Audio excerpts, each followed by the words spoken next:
Hey everyone, in this tutorial I'll show you how to change a thumbnail in YouTube Studio in 2026.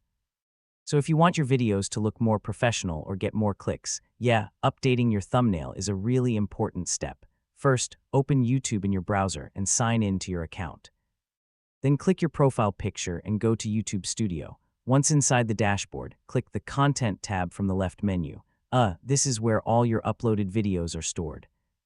Now find the video you want to edit and click on its title or thumbnail to open video details. Scroll down until you see the thumbnail section. Here you can upload a completely new custom thumbnail.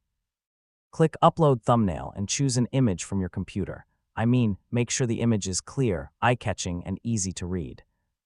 After uploading the thumbnail, click the Save button in the top right corner so the changes apply to your video.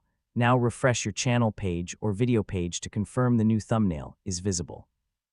Thumbnails with bold text, bright contrast, and clear faces usually perform better in search results and recommendations. So yeah, that's how to change a thumbnail in YouTube Studio in 2026. It only takes a minute, but it can seriously improve your video performance. Thanks for watching, and I'll see you in the next guide.